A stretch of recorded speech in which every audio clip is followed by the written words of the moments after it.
오늘은 한신교회 성전 입당 25주년 기념 주일입니다. 25년 전 이곳은 아주 황무지였습니다. 당시는 어느 누구도 이 지역이 이렇게 아름답고 엄청나게 변화될 것이라고 하는 생각을 누구도 하지 못했습니다. 그래서 이곳에 하나님께서 이준표 목사님을 통해서 민족 성전을 세울 때 누구도 쉽게 찬성하기가 어려웠습니다. 그래서 참 이준표 목사님이 이곳에 터전을 잡고 기도하실 때는 참 외롭게 하나님을 향해서 정말 하나님의 뜻이 어디 있는지를 알기를 위해서 애쓰며 기도했습니다. 늘 서울 성전에 있는 교회의 지하에 기도했던 권사님들을 향해서 늘 말씀하셨습니다. 하나님의 뜻이 어디 있는지 좀 알 수 있도록 기도해 달라고 말씀하시던 어느 날 확신이 들었던 것 같아요. 그리고 이 성전을 터를 먼저 매입하고 기도하기를 시작했습니다. 사실 초반에 많은 분들이 반대를 했지만 하나님께서 은혜로 그들의 마음을 바꿔주기 시작했습니다. 그래서 이준표 목사님과 또 모든 장로님들이 기쁨으로 결정하고 초창기에 많은 성도들이 이 황무지 같은 땅을 밟으며 또 이 땅에 예수 그리스도의 복음의 역사가 시작되는 능력을 보여달라고 기도했던 많은 우리 믿음의 한식의 초창기 성도들이 있습니다. 그래서 서울에서 차를 대절해서 새벽 예배 마치고 이 땅을 돌면서 이곳에 예수 그리스도의 복음이 증거되고 확장되는 것을 꿈꿨던 많은 믿음의 사람들을 통해서 이 교회가 세워질 수 있었습니다. 사실 노아가 살았던 시대에도 이와 비슷한 때가 있었던 것을 우리가 기억합니다. 하나님께서 죄가 관영한 그 땅을 아파하고 슬퍼하시면서 심판하실 것을 작정하시고 노아에게 방주를 지라 명령하시고 120년 동안 노아는 방주를 지었다고 성경은 기록하고 있습니다. 많은 사람들이 그렇게 좋은 날에 방주를 짓는 것이 무슨 의미가 있을까? 얼마나 많이 비난하고 비판하고 조롱했을까요? 그러나 믿음의 사람 노아는 늘 하나님의 말씀과 명령을 쫓아서 하나님께 기도하며 그 방주를 지었습니다. 어쩌면 초창기에 이준표 목사님과 모든 성도들이 기도했던 이곳은 노아의 방주 같은 하나님의 역사를 기대하고 소망했습니다. 그때 노아의 방주가 수많은 사람들에게 구원의 역사를 이루는 구원의 방주가 되었던 것처럼 저는 우리 한신교회가 이 지역은 물론 세계를 향해서 구원의 방주가 되는 구원선이 되는 하나님의 축복과 은혜를 누리는 교회가 될 수 있기를 간절히 소원합니다. 그래서 저는 오늘처럼 뜻깊은 날 어떤 말씀을 가지고 함께 은혜를 나눌까 생각하다가 민족 성전과 별세 신앙이라고 하는 제목을 가지고 함께 은혜를 나누려고 합니다. 신약시대의 교회는 건물이 아니었습니다. 예수 그리스도를 주로 고백하는 에클레시아, 믿음의 공동체, 신앙의 공동체가 교회였습니다. 그래서 구약이 말하는 성전의 개념과 좀 다르다라고 하는 사실을 알 수 있습니다. 그래서 우리는 간혹 우리 교회의 민족 성전이라고 하는 이름이 붙여진 것에 대해서 의문을 가지고 문제를 제기하시는 분들이 종종 있습니다. 그렇습니다. 충분히 질문을 할 수 있을 것입니다. 그런데 이 질문의 대답은 이준표 목사님의 기록을 보면 이렇게 기록하고 있습니다. 이준표 목사님도 그런 마음이 있었던 것 같습니다. 나는 내일 죽노라 라고 하는 책에서 목사님은 분당민족 성전의 이름을 지을 때 우리는 성전이라는 말을 써놓을 것인가 말 것인가를 놓고 조금 망설였습니다. 성경적 의미의 성전이란 그리스도의 몸을 말하는 것이기 때문입니다. 그러나 곰곰이 생각해보면 예배당을 성전이라 부르는 것도 나름대로 일리가 있습니다. 교회는 단순한 건물이 아니라 하나님께서 예배를 받으시는 곳이기에 세상 건물과는 구별된 의미로 성전이라 부르는 것입니다. 분당 민족 성전이라는 이름을 그러한 이해 아래 지었습니다. 그냥 지어진 이름이 아니라 많이 고민하고 기도하면서 구별된 건물, 이곳에 하나님을 예배하는 사람들을 통해서 이룰 그 예배의 아름다운 공동체의 모습을 바라보며 민족 성전이라고 하는 이름이 붙여졌다고 말씀합니다. 뿐만 아니라 우리 한신교회를 보면 외형적으로 이렇게 아름다운 건물을 볼 수 있습니다. 우리 건물은 팔각 건물로 건축되었습니다. 지붕은 면류관의 형태를 갖춘 모양입니다. 어디서 보아도 같은 모양인 것처럼 변함없는 하나님의 사랑을 형상화했습니다.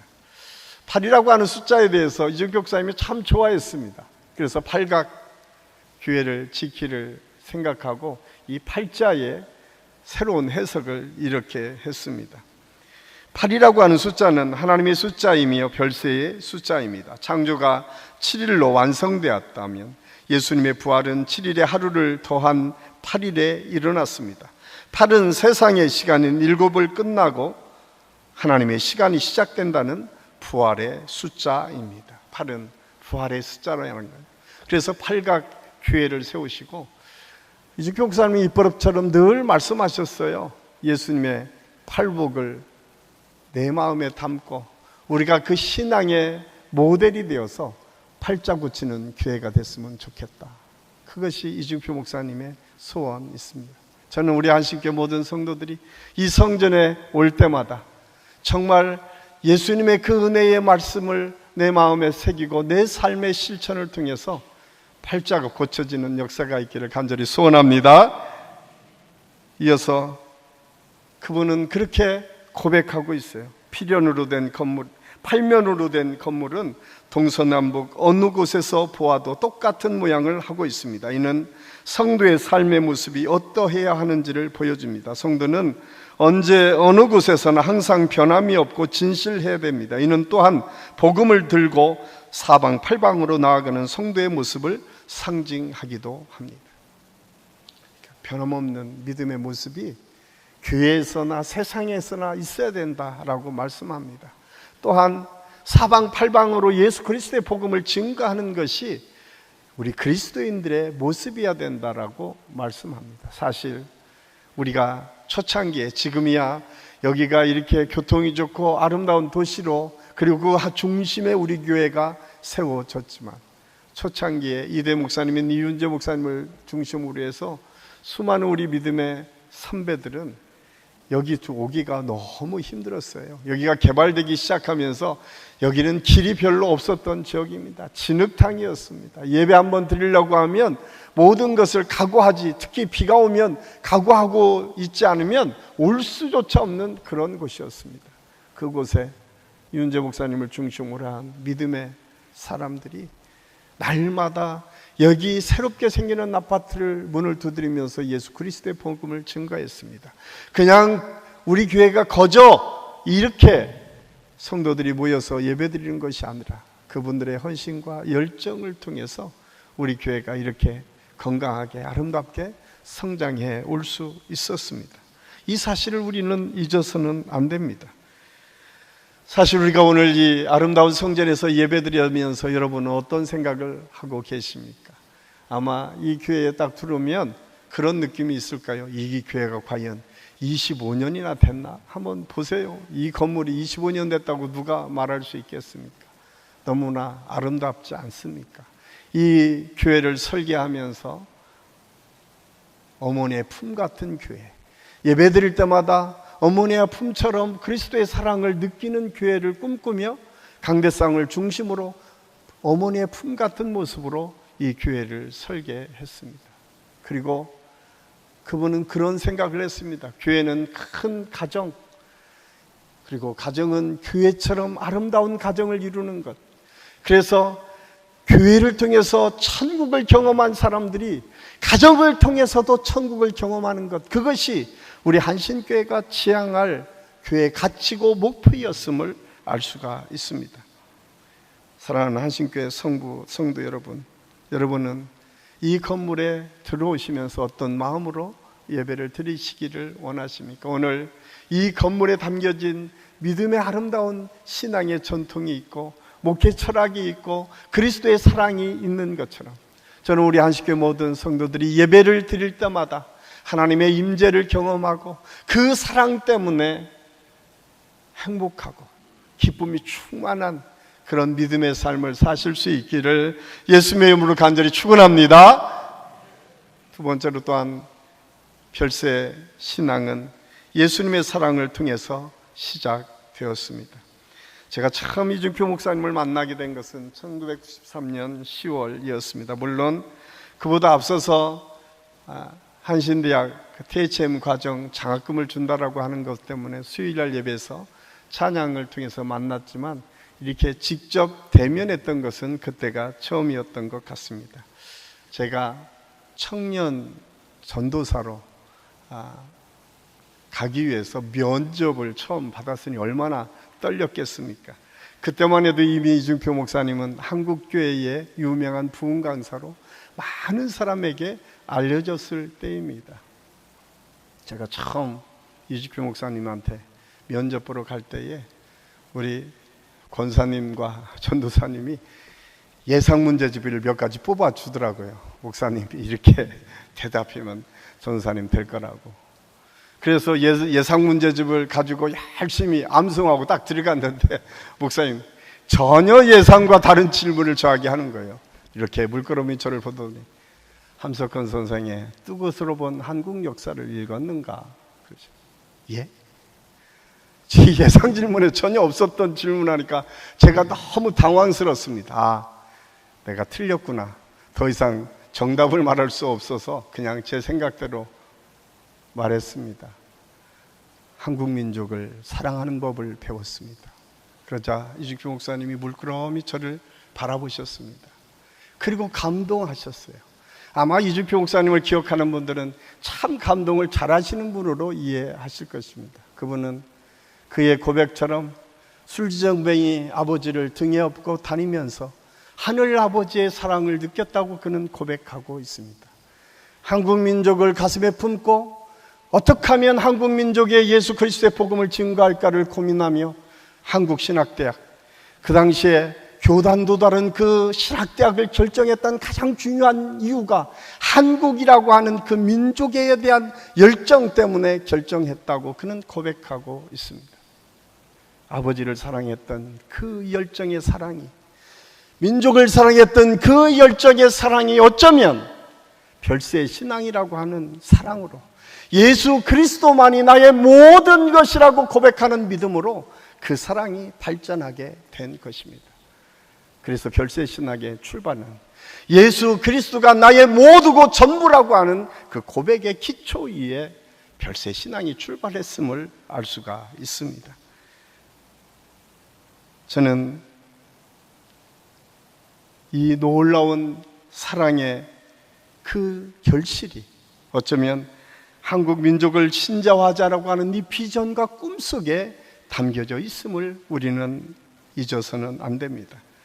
이렇듯 아버지를 사랑하고 한국 민족을 사랑하고 그 사랑을 가지고 예수 그리스도의 내 모든 것을 던져서 사랑하려고 하는 그 열정의 고백이 오늘날 한신교회를 있게 했다라고 하는 사실입니다. 오늘 본문은 예수님께서 십자가에 못 박혀 돌아가신 현장을 목도하고 실망과 낙심으로 고향으로 돌아가서 예전의 직업 업으로 돌아간 베드로를 찾아오신 예수님의 이야기가 소개되고 있습니다.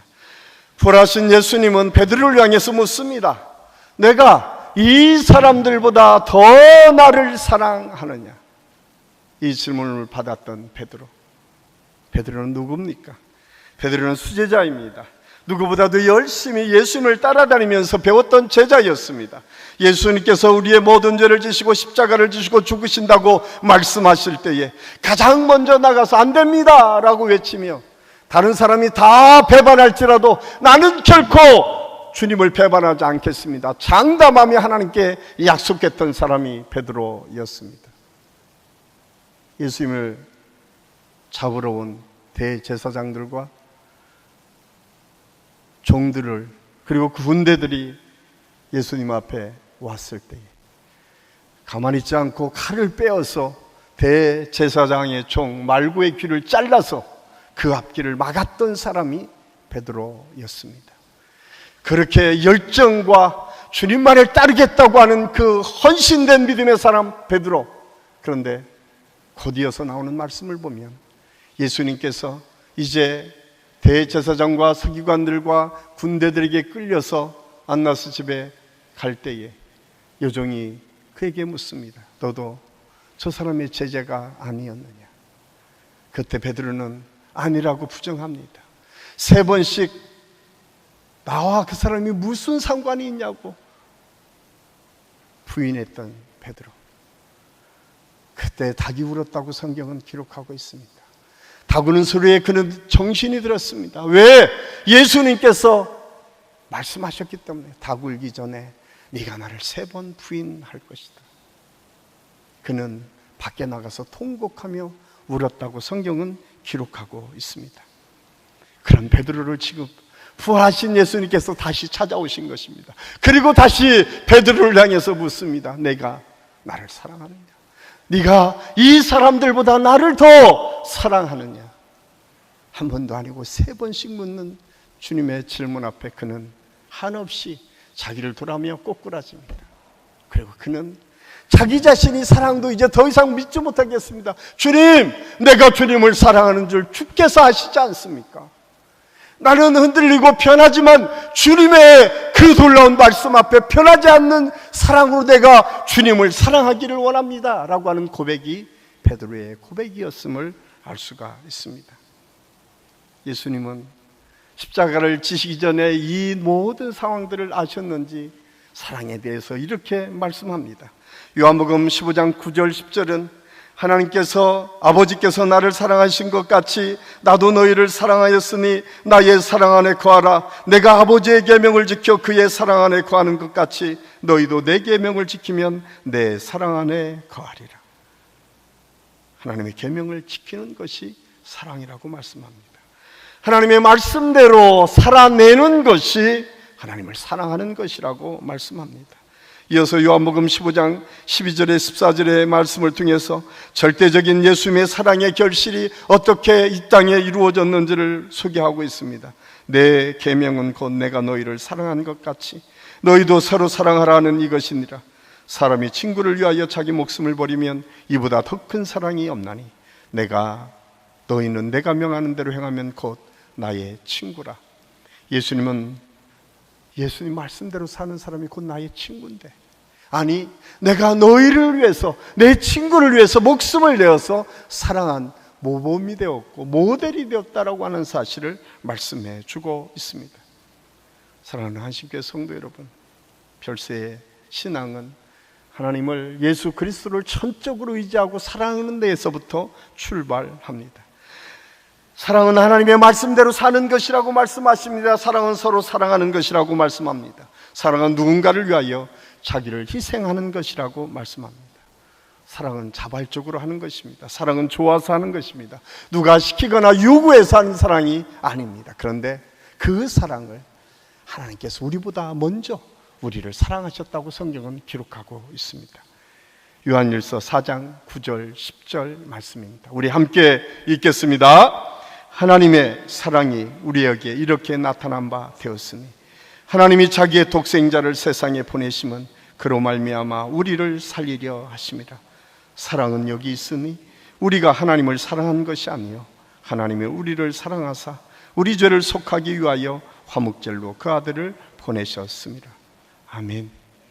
독생자 예수님을 보내시기까지 우리를 먼저 사랑해 주신 하나님, 우리가 먼저 사랑한 것이 아니라 먼저 하나님께서 찾아와 주셨고 사랑해 주셨고 그 아들을 아낌없이 죽여서까지 우리를 살리신 그 사랑을 우리가 지금 누리고 있음을 우리가 알아야 됩니다. 이것이 별세의 신앙의 출발이고 오늘 믿음의 사람들이 다시 한번 회복해야 될 믿음인 것을 깨닫고, 저는 우리 한심교회 모든 성도들이 오늘 이 말씀을 통해서 다시 한번 그 사랑이 회복되는 역사가 있기를 예수님의 이름으로 간절히 축원합니다. 마지막으로 별세의 신앙은 내가 십자가에 죽는 것을 경험하는 것입니다. 최근 많은 젊은이들에게 영향을 끼치는 이스라엘의 역사자 중에 유발 하라리가 있습니다. 그는 호모데우스라고 하는 책에서 이제껏 호모사피엔스는 번영, 평화, 굶주림, 질병, 폭력으로 인한 사망률을 줄여왔다면서 이제는 과학기술 무장한 실인류인 호모데우스는 사피엔스가 풀지 못한 질병과 죽음의 문제를 해결할 것이라고 주장합니다. 이제 더 이상은 신의 영역처럼 이겼던 노화와 죽음까지도 과학기술이 충분히 이겨낼 수 있다고 이야기를 합니다. 그런데 성경은 그렇게 말씀하지 않습니다. 성경은 아주 분명하게 히브리서 9장 27절에서 한번 죽는 것은 사람에게 정해지신 것이요 그 후에는 심판이 있다고 말씀합니다. 우리의 인생은 언젠가는 반드시 죽게 돼 있다라고 말씀합니다. 그것은 변할 수 없는 진리입니다. 그러면서 성경은 우리가 겪는 죽음은 인간이 하나님의 법을 어긴 죄 때문이라고 말씀하고 그 죄는 우리 인생이 영원한 존재가 아니라 이제 흙에서 왔기 때문에 흙으로 돌아가는 존재라고 하는 사실을 분명하게 선언합니다. 그런데 성경은 거기까지만 말씀하시는 것이 아닙니다. 성경은 이후로 우리에게 이 영혼이 죽을 수밖에 없는 우리 인생에게 새로운 영생의 축복이 있다고 말씀하십니다. 예수 그리스도를 통해서 얻어지는 영생의 길. 그래서 우리가 잘 아는 요한복음 3장 16절에 하나님이 세상을 이처럼 사랑하사 독생자를 주셨으니 이는 저를 믿는 자마다 멸망하지 않고 영생을 얻게 되는 하나님의 은혜가 있음을 우리에게 말씀해 주고 있습니다. 이제 영원히 죽는 인생이 아니라 그리스도 안에서 영생하는 축복이 우리에게 예비되고 준비됐고 이미 그 역사가 예수 그리스도의 십자가와 부활을 통해서 이루어졌다라고 하는 것이 성경의 말씀입니다. 이것을 믿는 것이 기독교의 믿음입니다. 믿음이 부족한 우리 인생을 위하여 예수님께서는 너희가 그 부활을 믿지 못할 거라고 하는 생각을 하셨던 것 같습니다. 요한복음에 보면 나사로라고 하는 예수님이 사랑했던 친구가 있습니다. 그 동생 마리아와 마르다가 있었는데 그가 죽게 되니까 예수님을 초청했어요. 그런데 예수님께서 무슨 일인지 잘 나타나시지 않고 나사로가 그만 죽어버립니다. 그런데 그때야 예수님이 찾아오셔서 마르다에게 이런 말씀을 하십니다. 마르다야, 요한복음 11장 25절 말씀해 보면 예수께서 이르시되 나는 부활이요 생명이네 나를 믿는 자는 죽어도 살겠고 무릇 살아서 나를 믿는 자는 영원히 죽지 아니하리니 이것을 내가 믿느냐. 마르다에게 그렇게 묻습니다. 야, 네가 부활을 정말 믿니? 마르다는 내가 그렇게 믿습니다 라고 고백을 합니다. 그리고 이어서 예수님은 죽었던 나사로를 향해서 나사로야 나오라 명령했을 때 나올 동안 냄새나 썩었던 나사로가 그 묶인 채로 나왔다고 성경은 기록하고 있습니다. 부활은 그냥 막연한 이론적으로 막연하게 우리가 생각하는 그런 부활이 아니라 실제적 우리 삶의 사건 속에 일어나는 부활의 역사가 있음을 성경은 나사로의 사건을 통해서 다시 한번 우리에게 증거해주고 있습니다. 참 이거는 믿기 어렵습니다. 그래서 사도 바울은 에베소 2장 8절에서 이 믿음이 어떤 믿음인지에 대해서 우리에게 이렇게 설명하고 있습니다. 우리 함께 읽겠습니다. 너희는 그 은혜에 의하여 믿음으로 말미암아 구원을 받았으니 이것은 너에게 난 것이 아니요 하나님의 선물이라. 이 믿음이 그냥 우리에게 있다는 거 아니에요. 하나님께서 선물해 주심으로 그 믿음을 갖는 사람에게는 영원히 사는 기쁨과 은혜가 있다라고 말씀하고 있습니다. 저는 오늘 이 예배드리는 모든 성도 한 사람 한 사람에게 이 구원의 확신, 이 믿음이 있을 수 있기를 예수님의 이름으로 간절히 축원합니다. 그런데 하루는 이주기 목사님이 저하고 이렇게 얘기하는 중에 저에게 물었습니다. 구원을 받은 확신이 있는가? 예, 있습니다. 그렇다면 그것이 어떻게 할 수 있는가?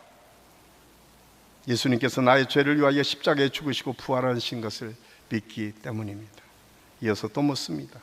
아니 2000년 전에 골고다에서 일어난 그 사건, 그 십자가 사건이 도대체 너하고 무슨 상관이 있길래 그것을 네가 믿는다고 이야기하느냐? 저는 머뭇거렸습니다. 그때 이주기 목사님은 이렇게 말씀하셨습니다. 믿음의 고백은 단순히 과거의 사건을 믿는 것으로 끝나는 것이 아니라 오늘 내가 십자가에서 죽는 경험을 할 수 있어야 된다. 이것이 별세라는 것입니다. 십자가는 바라만 보는 것이 아니고 구경으로 끝나는 것이 아니고 자기 죽음을 설원하는 형태를 경험하는 것이다 라고 말씀하셨습니다. 예수님께서 십자가에서 죽으실 때 우리도 거기 있었으며 부활하실 때 우리도 그리스도 안에서 부활했음을 고백하는 것을 인정하는 것, 이것이 별세신앙의 핵심이다. 그래서 우리는 그냥 2000년 전의 십자가의 사건이 아니라 2023년 오늘을 살아가는 순간순간 내 안에서 그 십자가의 사건이 일어날 때에 그것이 별세신앙, 거듭남의 확실한 믿음이다 라고 말씀하고 있습니다. 여러분은 이 경험이 있으십니까? 적어도 우리 한신교회를 다닌다면 날마다 그리스도 앞에서 내가 나를 십자가에 못 박는 이 믿음 속에서 우리가 신앙생활할 수 있어야 됩니다. 그럴 때에 내 정욕은 사라지게 됩니다. 내 욕심과 내 욕망과 내가 하고 싶은 것보다 예수 그리스도가 내 안에 살아서 예수 그리스도를 통해서 주시는 은혜를 향해서 나아갈 수 있습니다. 그래서 오늘 예수님께서는 베드로의 그 고백을 들으시고 말씀합니다. 18절 말씀에 내가 진실로 진실로 내게 이르노니 내가 젊어서는 스스로 띠뛰고 원하는 것으로 다녔거니와 늙어서는 내 팔을 벌리리니 남이 내게 띠띠우고 원하지 않은 곳으로 데려가리라. 이제 네 삶은 네 삶이 아니야. 너의 삶이 이제 그리스도의 손에 의해서 그리스도가 이끌어가는 대로 너의 삶이 사라질 거라고 하는 사실을 말씀하고 있습니다.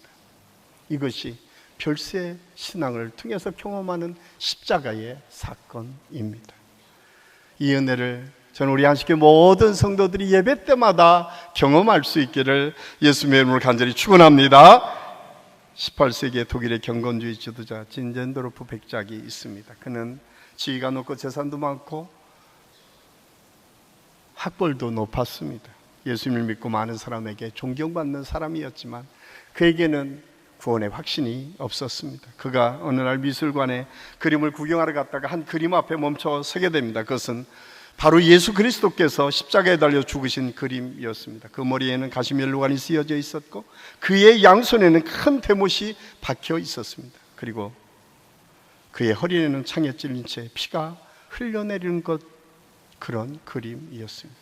그때 진젠도르프가 그 예수님의 십자가에 죽으신 모습을 본 순간 그는 깜짝 놀라게 됩니다. 갑자기 그 그림에서 피가 쏟아지는 것들을 볼 수 있었습니다.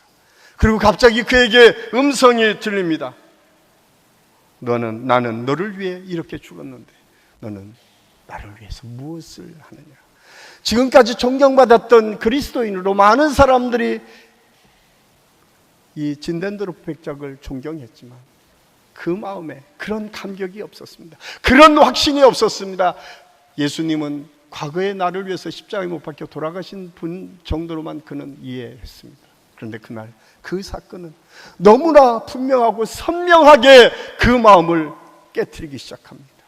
그리고 그는 그 자리에서 무릎을 꿇고 회개를 시작합니다. 주님은 나를 위해서 모든 것을 주셨는데 나는 주님을 위해서 한 것이 없습니다. 그리고 그는 돌아가서 180도 달라진 삶을 살아내기 시작합니다.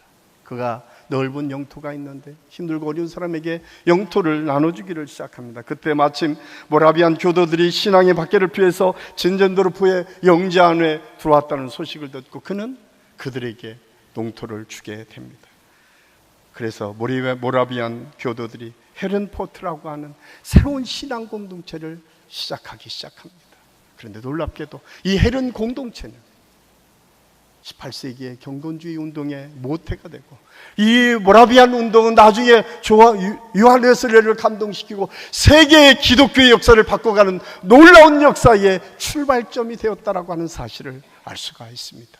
한 사람의 그리스도를 만난 그 변화의 경험이 세계의 기독교의 지형을 바꿔가는 하나님의 능력을 경험하도록 했던 역사가 이루어졌던 것처럼 오늘 별세의 신앙을 통해서 오늘 우리가 예배드리면서 하나님의 은혜를 누리는 이 순간 우리 한 사람 한 사람이 변화되는 것을 통해서 한국교회가 다시 변화되고 이 나라의 민족에 예수 그리스도의 복음이 다시 살아나는 역사, 이 역사가 민족성전과 별세신앙을 통해서 주시는 하나님의 비전과 꿈입니다.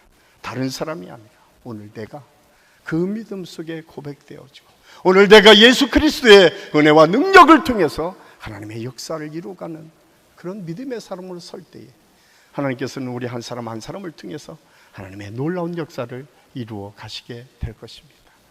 이 은혜가 우리 모든 성도들 가운데 있을 수 있기를 예수님의 이름으로 간절히 축원합니다. 기도하겠습니다. 아버지 하나님, 감사합니다. 하나님께서 우리를 사랑하시고 우리를 위해서 십자가를 지시고 마지막까지 우리를 사랑하신 주님, 먼저 사랑하셨고 흔들리지 않는 사랑을 가지고 마지막까지 우리를 붙잡고 인도하신 그 하나님의 사랑을 우리가 알고 깨닫고 그 믿음에 바로 설 수 있도록 인도하여 주시옵소서. 이 성전을 오갈 때마다 우리가 그 사랑에 붙잡히게 하시고 그 사랑의 감격 속에 우리의 삶을 가꾸고 이루어가는 아름다운 믿음의 역사가 있게 하여 주시옵소서. 예수님의 이름으로 감사드리며 기도하옵나이다. 아멘.